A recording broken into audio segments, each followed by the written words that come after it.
Hello hi అండి. మనం ప్రస్తుతానికి నల్గొండ జిల్లా నిడమనూరు మండలం ఇండ్ల కోటయ్య వారిగూడెం గ్రామ పంచాయతీ పరిధిలో కాంగ్రెస్ బీఆర్ఎస్ పార్టీ బలపరిచిన అభ్యర్థి సండ్రాల వెంకటయ్య గారు మనతో ఉన్నారు. బీఆర్ఎస్ పార్టీ అభ్యర్థిగా ఈ గ్రామానికి ఎలాంటి హామీలు ఇచ్చిండు, మేనిఫెస్టోలో ఎలాంటి పథకాలను పొందుపరిచారు, గత ప్రభుత్వం చేసిన అభివృద్ధి కార్యక్రమాలు ఏ విధంగా ఉన్నాయో వారిని అడిగి తెలుసుకునేందుకు ప్రయత్నం చేద్దాం. నమస్తే అండి.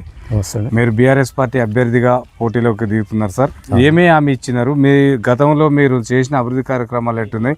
ఇప్పుడు కాంగ్రెస్ ప్రభుత్వం ప్రవేశపెట్టిన పథకాలు ఈ గ్రామంలో ఎంత మేరకు అమలవుతున్నాయి? ఇంతవరకు అయితే ఏమీ అమలు కాలేదు. ఇంతకుముందు కేసీఆర్ గారు ఇచ్చిన పథకాలే అమలైనాయి. ఇప్పుడు 2.5 సంవత్సరాలలో ఇంతవరకు అయితే ఏ పథకాలు అమలు కాలేదు. సరే ముందు అయితే అంటున్నారు కదా, అయినా కూడా నమ్మకం లేదు. కాకపోతే ఏంటంటే ఇప్పుడు సర్పంచ్ ఎలక్షన్లు వచ్చినాయి కాబట్టి నిడమనూరు మండలం మాది ఇండ్లకోటగూడెం గ్రామ పంచాయతీ నుంచి నేను బీఆర్ఎస్ పార్టీ నుంచి మాకు ఎమ్మెల్యే గారు, మాజీ ఎమ్మెల్యే గారు భగత్ గారు పిలిచి మన పార్టీ నుంచి ఖచ్చితంగా మీరు పోటీ చేయాలని చెప్పేసి మమ్మల్ని నిలబెట్టారు. మేము దాని గురించి మా గ్రామ ఇండ్లకోటగూడెం గ్రామస్తులని, మార్తిగూడెం గ్రామస్తు ఓటర్స్ని మేము అడుగునేది ఏంటంటే, ఓటర్స్ మీరు నాకు ఓటేసి గెలిపించగలరని, నా ఫుట్బాల్ గుర్తు మీద ఓటేసి గెలిపించగలరని మనవి చేస్తున్నాను. సార్, మీరు ఏమేమి హామీలు ఇచ్చారు? మీ ప్రభుత్వం ప్రవేశపెట్టిన పథకాలు ఈ ఇండ్ల కోటగూడెనికి ఎన్ని అమలైనాయి, ఏమేమి పొందారు, లబ్ధిదారులు ఎంతమంది ఉన్నారు, ఏం పొందారు? ప్రతి ఇంటికి అదే ఒకటి కేసీఆర్ గారి కిట్టు కానీ, కళ్యాణ లక్ష్మి కానీ, మన ఏమంటారు, ప్రతి ఇంటికి రాని ఇల్లు అంటూ లేదు. ఏదో ఒక పథకం, రైతు బంధు కానీ, రైతు బీమా కానీ, తర్వాత కళ్యాణ లక్ష్మి, షాది ముబారక్, ప్రతిదీ సీసీ రోడ్లు కానీ, ఈ డ్రైనేజీలు కానీ, ఇంటింటి మన మిషన్ భగీరథ కానీ, ప్రతి ఒక్కటి రైతు బీమా కానీ, ప్రతి ఒక్కటి ఇంటికి రాని ఇల్లు అంటూ ఏది లేదు. ఏదో ఒక పథకం ఖచ్చితంగా కేసీఆర్ గారు ఈ గ్రామ పంచాయతీ ఏర్పడ్డ తర్వాత కూడా ఇదైంది. అక్కడనే మన తెలంగాణ వచ్చిన తర్వాతనే. కాబట్టి కేసీఆర్ గారు చేసిన పనులు అభివృద్ధి చేసిండు, చాలా వరకు మంచి పనులు. ఇప్పుడు ఈ 2.5 సంవత్సరాల్లో ఏమి కాలేదు ఇంతవరకు. ఇప్పుడు ఆయన పెట్టిన పథకాలే ఇంతవరకు ఉన్నాయి. కొత్త పథకాలు అయితే ఏం లేవు. మహిళలకు 2.5 అన్నారు నెలకు. పింఛన్లు, భర్త భార్యకు పింఛన్ అన్నారు, అది లేదు. 6 పథకాలు అన్నారు, 6 పథకాలలో ఏది లేదు. చదువుకునే పిల్లలకు స్కూటీలు అన్నారు, స్కూటీలు లేవు, ఏదీ రావట్లేవు. కాకపోతే ఏంటంటే చెప్పారు అంతే, మాటలు చెప్పారు, గతం ఓట్లు దండుకోరు, బయటలో పడ్డారు. ఇప్పుడు నెక్స్ట్ ఏంటంటే మాకు అవకాశం వచ్చింది కాబట్టి మా గ్రామం నుంచి ఇక్కడ మన ఇప్పుడున్న ప్లేస్లో ఇంతవరకు సీసీ రోడ్లు లేవు, మొత్తం సీసీలు లేవు. ఇంతవరకు సీసీ లేని రోడ్డు లేదన్నారు. ఎక్కడ ఉంది సీసీ? చూడండి, మీరు ఉన్న ప్లేస్లో ఇప్పుడు సీసీ లేదు. ఇలాంటివి చాలా ఉన్నాయి మా గ్రామంలో. ఇప్పుడు వైకుంఠ దాహం లేదు మాకు. మా కోటమశమ్మ దగ్గర చాలా డస్ట్ ఉంటుంది, దానికి డంపింగ్ వాడలేదు. చాలా ఉన్నాయి ప్రాబ్లాలు. ఆ ప్రాబ్లాలని సాల్వ్ చేసుకోవడం కోసం మేము పోటీలో ఉండగలిగినాం. మేము పోటీ చేస్తున్నాం.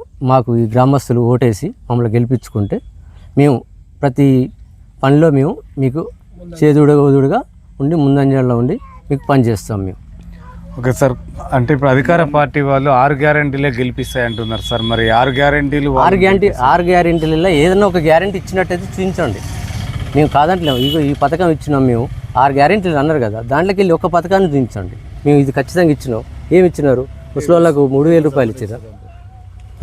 ఫ్రీ బస్ అంటారా? ఫ్రీ బస్సు ఎందుకండి? కొట్టుకుంటున్నారు. ఆడోళ్ళే వద్దు అంటున్నారు కదా, అందరు వింటున్నారు కదా. ఇప్పుడు అది మనం ఒక్కలం కాదు కదా, ప్రతి ఒక్కరు వింటున్నారు.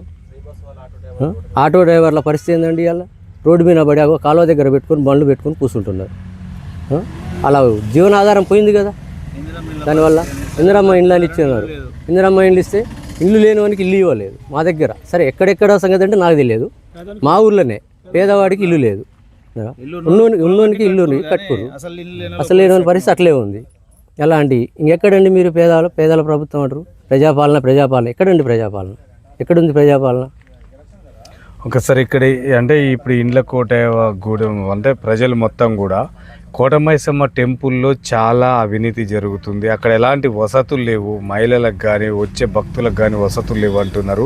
అక్కడున్న చైర్మన్ ఎవరైతే ఉన్నారో అసలు ఎవరికి రెస్పాండ్ కాదని అంటున్నారు సార్. దీనిపైన మీరు ఏమంటారు? మీరు గెలిస్తే ఎలాంటి అభివృద్ధి చేస్తారు దాని టెంపుల్ని? ఖచ్చితంగా సార్, అక్కడ డంపింగ్ వార్డు పెట్టేయడం కానీ, కొన్ని ఇప్పుడు గ్రామ పంచాయతీ నుంచి కొన్ని పనులు చేపిస్తాం అక్కడ ఖచ్చితంగా. ఎందుకంటే కొన్ని గ్రామ పంచాయతీ ఇప్పుడు ఫండ్స్ వస్తున్నాయి సార్, అక్కడ గ్రామ పంచాయతీకి ఇప్పుడు ఫండ్స్ వస్తున్నాయి, అక్కడ ఫంక్షన్ హాల్ ఉన్నాయి, షాపింగ్ వాళ్ళు ఉన్నాయి, అన్నిటికీ బిల్లులు వస్తాయి మనకు. ఆ బిల్లుల్ని మనం కటాయిస్తే పని అవుతుంది కదా అక్కడ. ఇప్పుడు ఎక్కడి నుంచో వస్తారు సార్. ఇప్పుడు ఏమంటారు అది పబ్లిక్ టాయిలెట్లని ఉంటాయి, చాలా ఉంటాయి, అలాంటివి మొత్తం మనం చేపియాలి ఖచ్చితంగా. ఎందుకంటే అది మన బాధ్యత. ఇప్పుడు మన గ్రామానికి వచ్చినట్టు పలానా దగ్గరికి పోయినామంటే అక్కడ వసతి బాగుందని అంటే మన ఊరి పేరు, మన గ్రామ పంచాయతీ పేరే నిలబడుతుంది కదండి. మనం అది చేయాలి కదా, అది ఉన్నప్పుడే కదా మనం ఇది చేసేది. మనం ఏదో చేస్తున్నాం అంటే చేసిన 5 ఏళ్ళు గెలిచిన తర్వాత ఆడేవాడు ఈడేవాడు అంటే అది ఎట్లా ఉంటుంది? అంటే మొన్నటి వరకు మీరు అధికారంలో ఉన్నారు, ఎందుకు చేయలేకపోయారు సార్? టెంపుల్ కానీ మీరు అనుకుంటారు సీసీ రోడ్డు కానీ అక్కడ ఉన్న టెంపుల్ కానీ ఎందుకు డెవలప్మెంట్ చేయలేకపోయారు? ఎక్కడ మీరు ఉన్నారు కదా మొన్నటి వరకు అధికారంలో. అధికారం వల్ల ఎక్కడున్నారు సార్? మా ఎమ్మెల్యే గారు వచ్చింది 2.5 సంవత్సరాలు మన ఎవరు నరసింహయ్య గారు చేశారు కరోనా టైంలో. అప్పుడు ఆయన అనుకోకుండా మరణించారు. తర్వాత వాళ్ళ అబ్బాయి గారికి ఇచ్చారు టికెట్. 2.5 సంవత్సరాల్లో ఒక 2 సంవత్సరం 6 నెలలు అసలు అది ఏమిదన్నో తెలుసుకోవడానికి ఆయనకు సంవత్సరం పట్టింది. ఇంకొక సంవత్సరం వల్ల ఏం చేయగలుగుతాడు సార్? చేయాలంటే కొంచెం టైం ఇవ్వాలి కదా, టైం దొరకాలి కదా. కొత్త వ్యక్తి ఆడికైనా కానీ చాలా చేసిండు, చాలా వరకు తిరిగిండు, చేసిండు అంటే ఇంకక్కడికే గ్రేట్ అన్నట్టు. హాలియా రోడ్డు చూడండి సార్ ఒకసారి, సాగర్ నుంచి హాలి అవన్నీ ఈ రైతు వేదిక. అప్పుడు అక్కడ ఇప్పుడు ఇళ్ళగూడలో మాకు రైతు వేదిక కట్టించారు ఆయన. ఇప్పుడు ఎక్కడ ఇచ్చిందే? కేసీఆర్ గారు ప్రభుత్వం వాళ్ళు ఇచ్చిందే కదా. ఇప్పుడు చేసిండు అంటే 5 సంవత్సరాలు ఉంటే చాలా వరకు చేసేవాడు, కానీ ఆయనకు టైం లేదు. 2.5 సంవత్సరాల ఒక 5 సంవత్సరాలే కదా సార్ చేసింది. 5 సంవత్సరాల్లో వాళ్ళ నాన్నగారు 2 సంవత్సరాలు చేసిండు, ఇతను 2 సంవత్సరాల తెలుసుకునే వరకు సంవత్సరం అయిపోయింది. ఇంకెక్కడ సార్ మమ్మల్ని సార్? ఇప్పుడు ఇండ్ల కోట కూడానికి రోడ్డు మార్గం లేదు, బస్ సౌకర్యం లేదు, ఆటోలకు కూడా నడిచే ఆటో సౌకర్యం లేదు సార్. తర్వాత వీధి కుక్కలు, కోతుల బెడత, చాలా సమస్యలు ఉన్నాయి అంటున్నారు సార్. ఈ సమస్యలు మొత్తం కూడా పరిష్కారం కోసం మీరు గెలిచిన తర్వాత మీ ప్రణాళిక ఏముంది? ఖచ్చితంగా సార్ మేము కుక్కల్ని మాత్రం అరికడతాం సార్.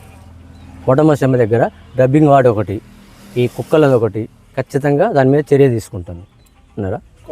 ఖచ్చితంగా మాకు ఈ గ్రామస్తులు కాక మాకు అవకాశం ఇస్తే ఖచ్చితంగా కోటమశమ్మ దగ్గర కుక్కలు లేకుండా, కుక్కలంటే డబ్బింగ్ వార్డు లేకనే కుక్కలన్నీ ఉండాల్సి వస్తుంది. అదే డబ్బింగ్ వార్డు ఉంటే ఈ కుక్కలతోటి పని లేదు. ఇప్పుడు ఎందుకంటే చెత్త చెదారం తినాలంటే కుక్కలు కావాలి, ఎక్కడెక్కడ ఊర్లలో తీసుకొచ్చి అక్కడ వదిలేస్తున్నారు. కాబట్టి డబ్బింగ్ వార్డు ఉంటే మనకి కుక్కలతో పని లేదు. అంటే దాంట్లో పూజారులు కూడా ఒకే కుటుంబానికి చెందిన వాళ్ళే పూజారులుగా ఉంటున్నారంట సార్. ఇది అంటే ఊర్లో ప్రజలు చెప్తున్న మాటలు ఇవి. మరి ఎందుకు అక్కడ అయ్యగారులు కానీ పూజారులు కానీ లేకపోవడానికి కారణాలు ఏంటి? ఎందుకు పెట్టలేకపోతే? అంటే అది వాళ్ళ సొంత నిర్ణయం, అది వాళ్ళకు గవర్నమెంటే ఇచ్చేసింది. ఏమంటారు మన ల్యాండ్ వాళ్ళది, వాళ్ళకు అయితే మన ఎండమెంట్ వాళ్ళకు ఆ విధంగా ఇచ్చేసారు. దాన్ని మనం తప్పును పట్టేది కాదు.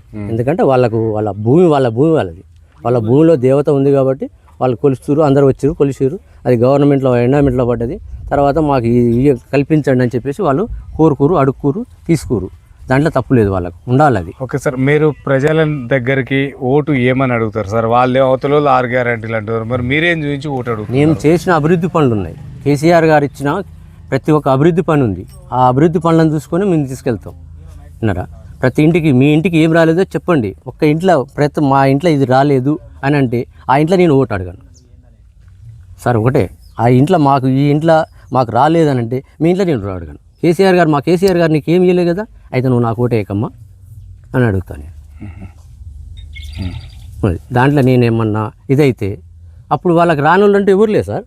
ప్రతి ఒక్కరికి వాళ్ళకి పింఛనో, రైతు బంధు, రైతు బీమో, కళ్యాణ లక్ష్మో, షాది ముబారకో ఏదో ఒకటి, నల్లో ఏదో ఒకటి ఖచ్చితంగా వచ్చి ఉంటుంది. రాని ఇల్లంటూ లేదు.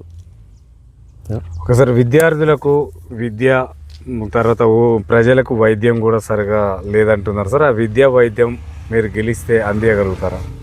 అంటే మనకు అందుబాటులో ఉన్నంత వరకు అయితే మనం సహజంగా చేయగలుగుతాం. ఎందుకంటే మనం ఇప్పుడు విద్య అంటే మనం ఇప్పుడు స్కూళ్ళు ఉన్నవి, ఇప్పుడు ప్రతి గవర్నమెంట్ స్కూళ్ళు ఉన్నవి. ఇప్పుడు వైద్యం అంటే మనకు ఇప్పుడు హాస్పిటల్ మనకు అందుబాటులో లేవు, మనం చేసేది కాదు, అది మనం చెప్పేది కాదు. ఎందుకంటే చెప్పేది చేసుకోవాలి, చేయని చేస్తే మాకు హాస్పిటల్ అంటే వచ్చిందన్నారు. ఇక్కడ మన బీకేపాడు దగ్గర ఏఎన్ఎం మీద హాస్పిటల్ కొత్తగా ఇది చేస్తారని అన్నారు. అదేదో మళ్ళీ క్యాన్సిల్ అయిపోయింది అన్నారు. మోడల్ స్కూల్ అన్నారు, మోడల్ స్కూల్ క్యాన్సిల్ అయిపోయింది. చాలా వరకు ఇది అయిపోయినాయి.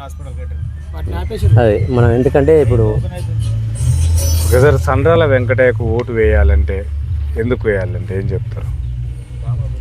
గ్రామ అభివృద్ధి కోసం మంచి మంచి పనులు చేసాడన్న నమ్మకంతో అది. సార్ ఇప్పుడు మొత్తం కూడా ఓటు అంటే మద్యంతో మనీతో కూడుకున్న వ్యవహారం సార్. దీంట్లో చైతన్యం రావాలంటే మీరు ఓటర్లకు ఏం చెప్పదలుచుకున్నారు? ఎలాంటి నాయకుడు అయితే ఇట్లాంటి పల్లెలు అభివృద్ధి చెందుతాయంటారు? మద్యం తాగొద్దండి, మద్యం తీసుకోవద్దు. ఒక్కరోజు వస్తాడండి మద్యం, తెల్లారి ఎవరు వస్తారండి? 14వ తారీఖు మద్యం ఉంటుంది, 15వ తారీఖు మద్యం ఉండదు కదండి.